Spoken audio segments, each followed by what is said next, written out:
Unto the angel of the church at Ephesus write, These things saith he that holdeth the 7 stars in his right hand, who walks in the midst of the 7 golden candlesticks.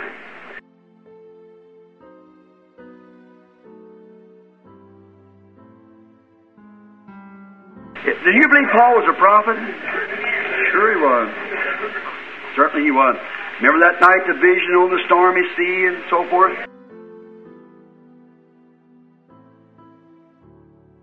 Now this is Paul, a prophet, foretelling what would come to pass.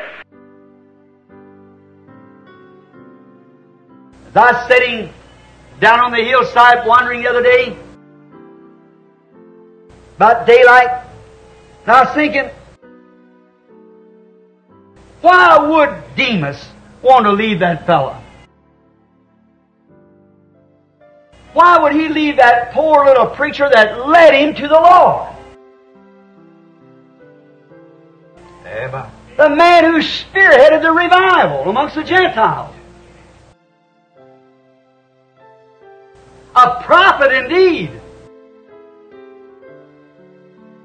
No one could say but what he was a prophet. He is more than a prophet, he is an apostle. Yeah. And a great and mighty apostle to the Gentiles. You see, Paul had a ministry greater than all the rest of the apostles put together. Amen. Some of them could have said, well, I walk with Jesus. One man on the street walked with him when he was here. But Paul saw him in the pillar of fire after he was dead, buried, ascended into heaven, and returned back and called Paul. Amen. On the road down to Damascus. And he had a greater ministry in Matthew, Mark, Luke, or any of them others. He was far beyond them. And he said, except I get exalted now, and say, now you fellows don't know nothing about it. I seen the Lord after His resurrection. Well, they say, we walked with Him. So did all that people down around Galilee and Nazareth and through the country there. They all walked with Him. But you see, Paul had talked with Him and saw Him in the form that He was before He was made flesh. Amen. And He commissioned Paul in that state. Amen. While he was in that life, He commissioned Paul. And Paul had saw him and he said, except I'd get exalted, I feel a little higher than some of you, brother. There was given to me a messenger of the devil that keeps him beat down. And he said, I sought the Lord 3 times to take it away from me. And he said, Paul, my grace is sufficient. Amen. Then Paul said, I'll glory in my infirmities. Because when I'm weak, then I am strong. See? I will glory in it.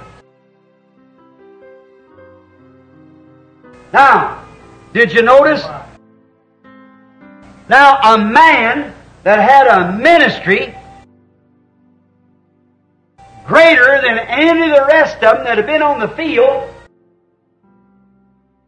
Paul, the greatest ministry of all of them, that had seen Jesus in a pillar of fire and commissioned Him to do what He done and was vindicated by the same God and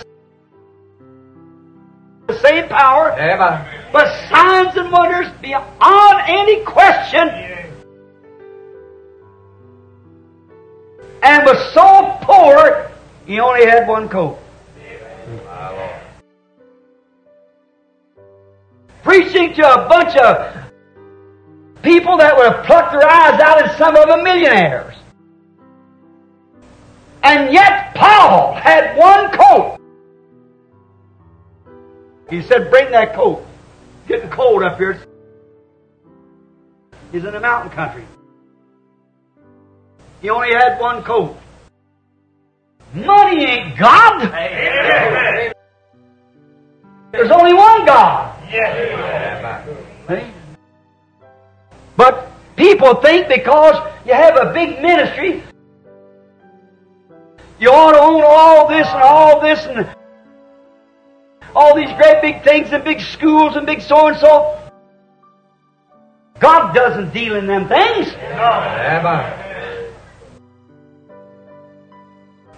Or at least that's been my opinion. God deals with an individual. Amen. He never did ordain us to go do such things. But Paul, with one coat, and he tells Timothy here to bring it to him because it's getting cold up there. A man that had a ministry that preached to the tens of thousands that Paulo did, and a ministry that could do all kinds of miracles and seen Jesus in a pillar of fire, commissioned him, and yet own one coat.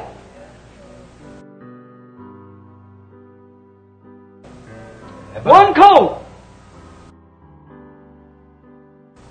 But Paul set the example like Christ was. He had one coat. Amen. And why does riches and lots of money and things mean so much to people today?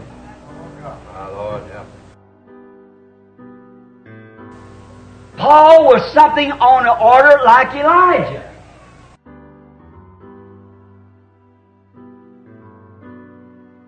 Each church age had its messenger. We know that. Paul was the first messenger. And when the first trumpet sounded, and the first seal was torn loose, Paul was the first messenger, as we found. And what did he do? Declared war. On what? The Orthodox Church. Amen. For not believing the Messiah sign that Jesus had produced to them. Hallelujah.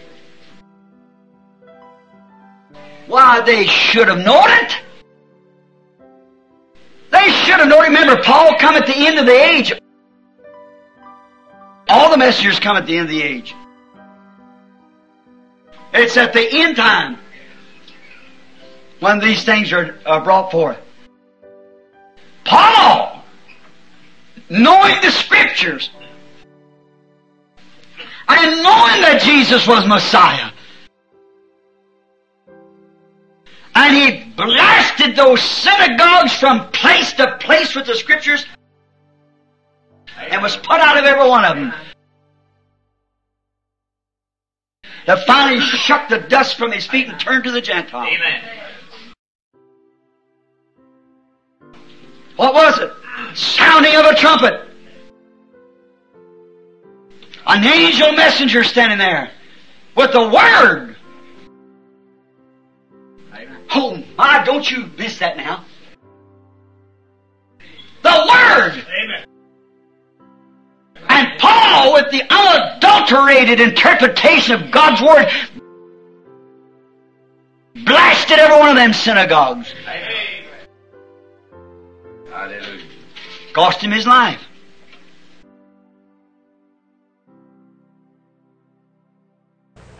I think the greatest thing that Paul wanted when he said, "My time is up now," the greatest desire of Paul's heart was to be a martyr. That was the desire of all their hearts in them days. Did you ever read the Fox Book of the Martyrs? Also read the Nicene Council. The greatest honor they could be. When different ones from Polycarp and them walked into the lines, then they shouted with joy. Walking there knowing that there's going to be a martyr. When he was burnt to the stake, they screamed with joy for the honor of being a martyr. When Paul walked down to that chopping block to have his head cut off, led from that prison house, a little dungy place down there in a hole in the wall where they had him. I walked down there and looked at it. A little old creek back there where he slammed his body into it. Now I want to make him a saint of something in their same group of people. There he walked down there. He said, "Oh, death, where is your sting? Grave, where is your victory?" But thanks be to God who gives us the victory through the Lord Jesus Christ.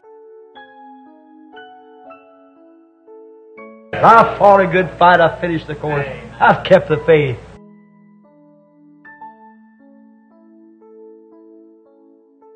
There's a crown laid up for me, and not only for me, but all those that love His appearing.